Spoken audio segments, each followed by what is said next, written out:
I take an 18-year-old Emmanuel Adebayor, I bring him now, and I say you can choose any Premier League club to join. Who would you join and why?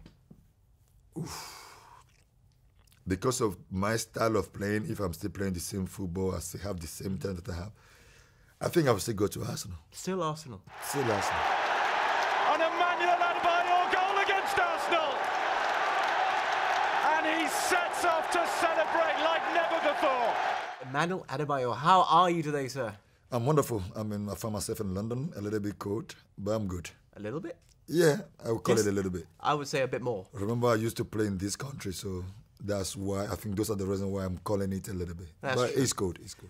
Just to let you know, when I was preparing for this interview, we like to, or at least I like to prepare properly. So I reached out to someone who was at Tottenham the same time you were there.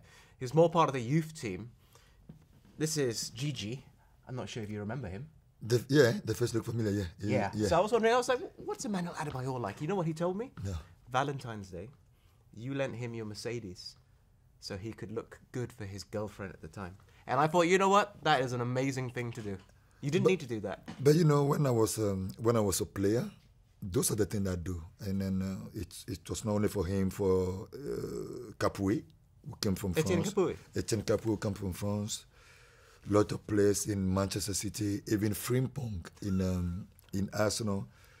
For me, it's a job to look after these boys like a junior brother, like a senior brother actually, because they all look up to me, and I can see these boys have a dream. They always want to be good players.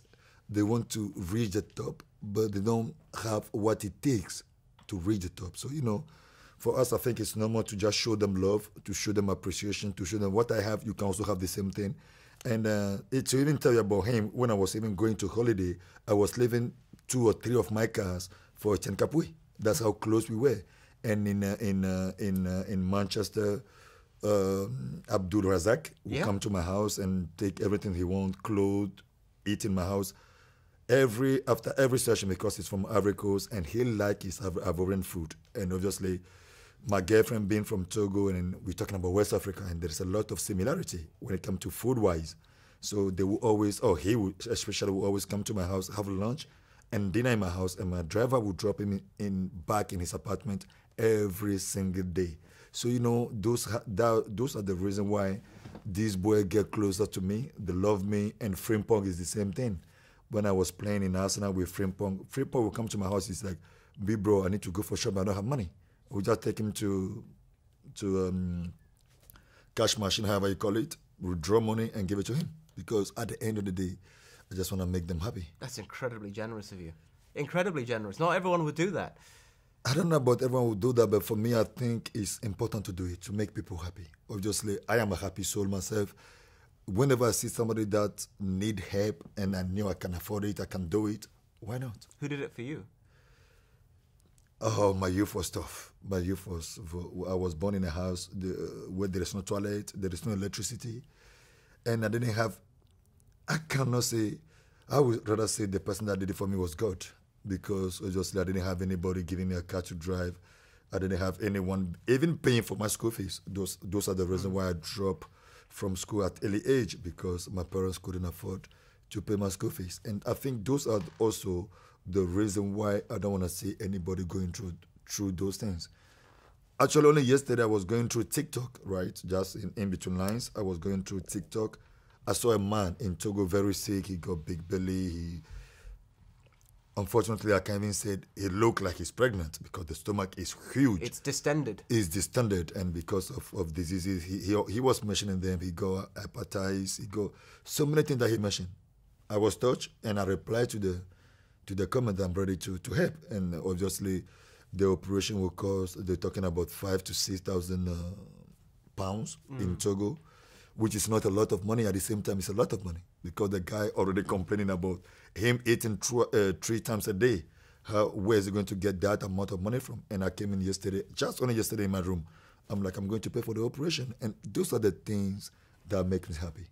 Those are the things that keeps me going. And for me, I can't see anybody in danger or in need of something, me working other way. That's not part of me. That's not what I'm on have to do. We all have our reason. Because of my youth, it's forcing me to do those things. But other people have different reason, and people are doing the thing that they think they should do, and I'm also doing what I think I should do. It's things that matter, not just make you happy, but things that really matter, and I guess that's a legacy you'll leave. When you come to Togo now, a lot of kids look up to me. A lot of people love me. Obviously, unfortunately, we didn't have a lot of big stars when it comes to we can talk about anything, right? We can talk about football, music, entertainment. We don't have a lot of stars. And a lot of people look up to me not because of my talent as a footballer. I think it's more because of my generosity. Because I'm always there to help. I'm always there with them. I'm always there to organize things to make the kids happy. Because when I was a kid, also those are the things I needed, and I didn't get them. So for me, it's kind of like obligatory to give these kind of things to them. For me, giving back. I think when doing it, I'm taking a pleasure. I'm enjoying it. Seeing people happy make me happy, and and some people it's other way around. They make people happy. They are not happy themselves. So I can't force people to be like me. I understand the whole situation and understand my lifestyle. Those are the things that makes me happy first. And if you think those are the things that matters, that's what you think. But what I think is, for me, I'm doing it because it's making me happy first. Then if people call it matters, I will follow that. And you're setting an example in the process as well for others. Where they choose to follow your example is a different story, but at least you are there as someone to look up to, which I think is incredibly admirable. But what about when you came to England? I mean, from Africa, here you are in England, like you've just said, it's freezing cold at times here in this country. There's a lot of rain. The food, if we're being honest, is nothing compared to food around the world, where I'm from in Asia, where you're from in Africa. Who helped you settle into this country? When I first moved to England, it was a tough one, to be honest with you, because to understand the way people speak English is already a tough one. And food-wise, obviously, another thing again, culture-wise is difficult. And remember, Togo, we were colonized by France. So we are French-speaking country. So when I moved to London, it was hard because I didn't have a lot of friends. In France, you always end up finding a lot of Togolese because it's a French colonized country. We are a French colonized country, and a lot of Togolese have access to France than London because of there is also a language barrier. So when I first moved to England, it was very difficult for me. I have to find my way out. And, I'm a happy soul. No matter what I'm going through, you will see me dancing, you will see me playing music, you will see me singing. That's the personality that I have. And after a couple of weeks, I started making some few friends, obviously a lot of Nigerian in England, and they started taking me to Nigerian restaurants, and that's how I'm mingling, and I became one of Londonian for real, and had a beautiful career, beautiful span of time in London. And today I'm always in London twice or three times a year, which I'm trying to multiple. I'm trying to even come more because either we like it or not, London is home for me now. Yeah, it is. Well, speaking of London, talking a bit about, say, Arsenal. When I think back of your time there, I remember your chemistry of Cesc Fabregas. I mean, how special a character was he in your career? And did you see him going on to become the manager that he is now? I think so. Fabregas loved to talk about football. Fabregas breathed football and lived football. And everything he does is around football. And he's not like, obviously, I have a chance also to play a little bit in Spain. Those are their character, Spanish people. They are kind of reserved. They don't talk that much. They are not flashy people. And Cesc Fabregas is always in his corner doing his own thing, and he will read literally everything about football. We don't know, and then we'll be like, what do you want to know? You are already a good footballer, but the chemistry comes because Fabregas is a baller. And he know when to play one touch, he know when to control the ball, he know when you are going to go behind the defenders. He can see things that we don't see. And I think those are the things that make Cesc Fabregas different compared to other midfielders. I played with some great midfielders in my career, Xabi Alonso, Luka Modric, Gareth Bale, Van der Vaart. I played with a lot of great players, but Fabregas also, I think he's among those small list of great midfielder that I played with. Obviously, I scored a lot of goals in Arsenal. Obviously, coming from Cesc Fabregas assisting a lot of those of my goals in Arsenal. So yeah, we have a good chemistry. Do you think he's a bit underrated in some senses? When people talk about best midfielders, and it happened a lot last season because De Bruyne left to go to Italy to play there, so the topic came up. But when you're talking best midfielders, Scholes, Gerrard, Lampard, but I didn't hear Fabregas' name that often. And I'm just thinking back, there were things that he did that I don't think any of those other midfielders could do. Don't get it twisted. And Fabregas, as I said, is one of the greatest. He's one of the best that I used to play with. And when it comes to Paul Scholes, and when it comes to Ryan Giggs, when it comes to Steven Gerrard, Lampard, De Bruyne, Kevin De Bruyne, these are players, it's a different generation. And these, obviously, he was even playing then when Gerrard and Lampard were playing. But remember, these players were winning leagues, were winning titles for their teams, and Fabregas couldn't do that. And obviously, even today, if you look at my career and what I have done and what I have achieved a lot in my career as a footballer. But if you look at Drogba coming a year or 2 years before me coming to England, we're very close. We're like brothers today. We talk all the time. We have business. We are business partners. We are doing a lot of things together in Africa. But Drogba have maybe 10 goals more than me. But if you look at his career, he's way bigger. Why? Because he won a lot of trophies that I didn't. So, some players are good, but because they find themselves in a good environment. I'm not saying my environment was bad, but I was not just that lucky to be in a team that wins things that make a huge difference. Drogba won Champions League with Chelsea, FA Cup with Chelsea, Community Shield with Chelsea. So obviously today, if you look at him and Adebayor, you'll be like, Drogba is way bigger. But if you look at our statistic, he scored a lot of big goals in the big games, in the finals and so, but I didn't do those things. But obviously, he have the player that come with him.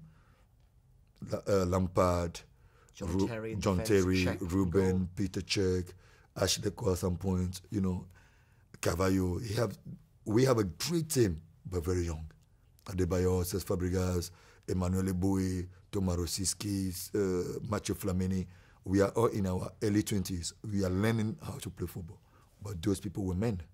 John Terry, Peter Cech were already adults taking their kids to school. We were fighting to have a girlfriend. So, for me, those make difference. But like today, looking at it, I'm like, okay, I can't be sad about my career. Regarding where I come from, is a big one. Well, your name is known worldwide, in the world of football at least. So definitely no regrets about anything. But let's say I was to rewind the clock. Let's say I'm a genius. Back to the future.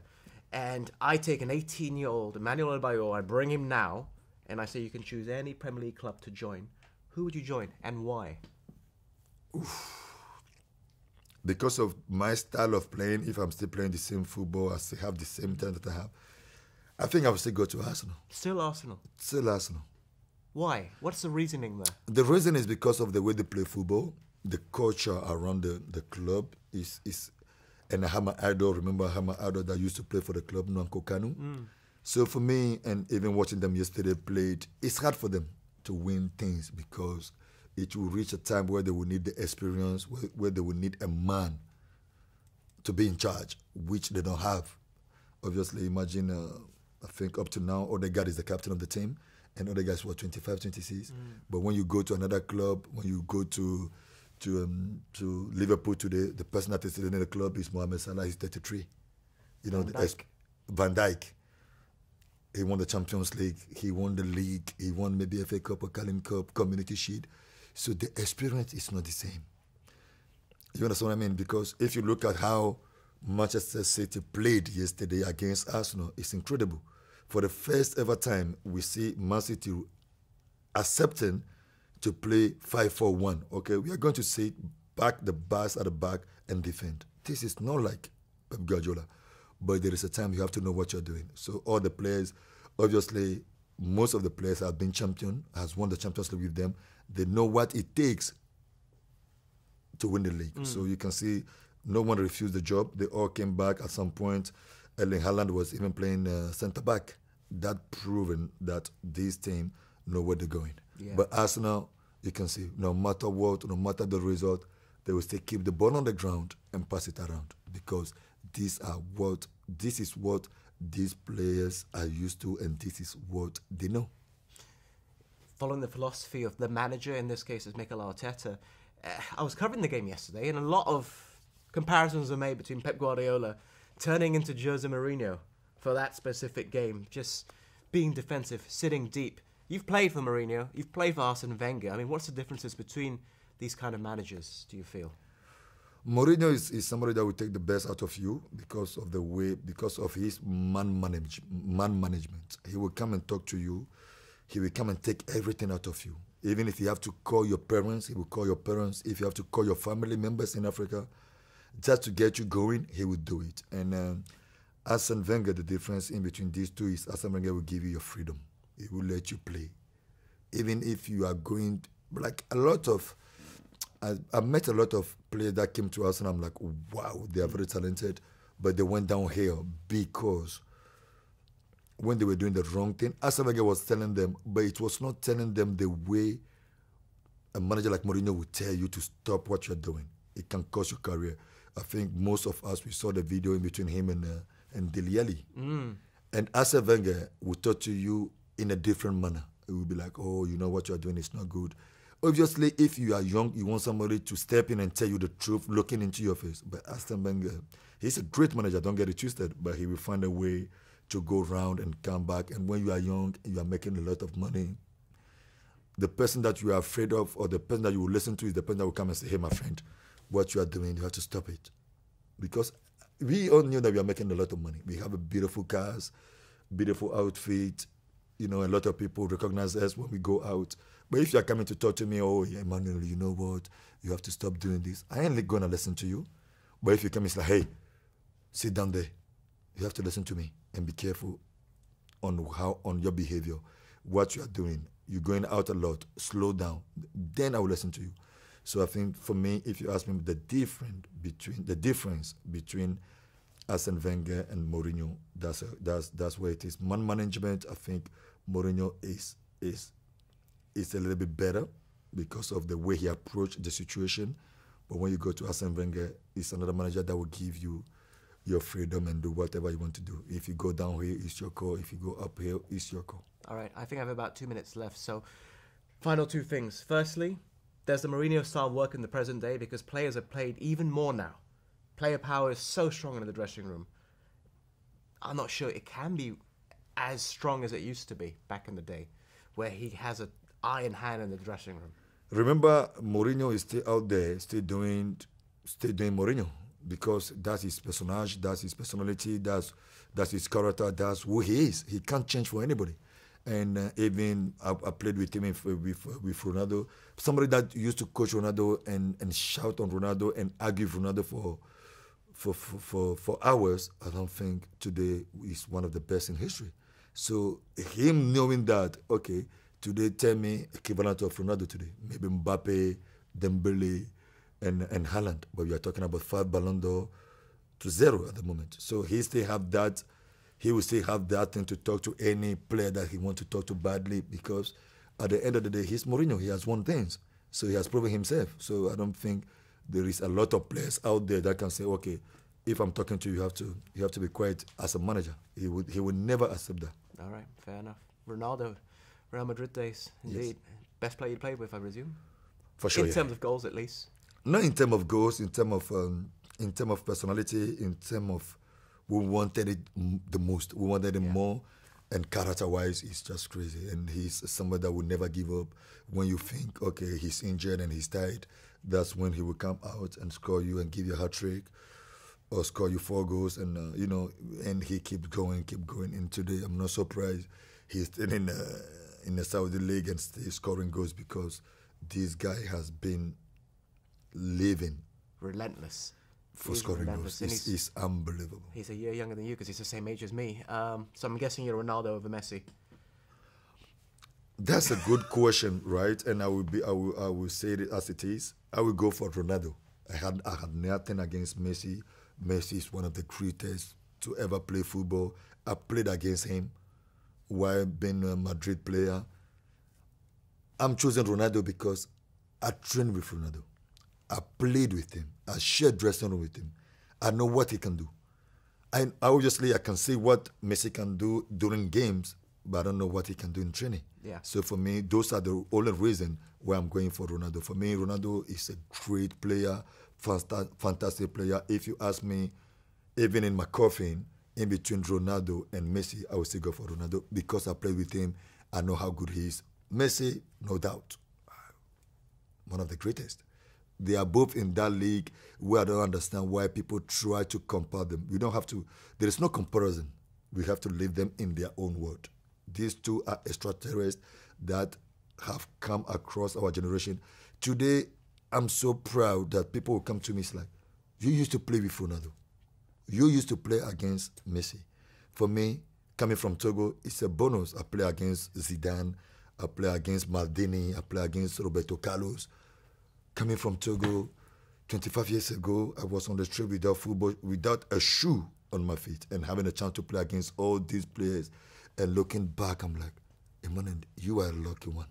You are a chosen one from your country to play with Ronaldo, play with Thierry Henry, play with Patrick Vieira, being a player that was managed by Zidane as a director, sporting director of Real Madrid, played under Mancini, played under Didier Deschamps. For me, all day long, I would take this as a gift, and these are going to die with me for sure. That's a fascinating conversation I just had with you. I wish you could go on for longer. Thank you. Adebayor, thank you for your time. Nice meeting you, brother. No.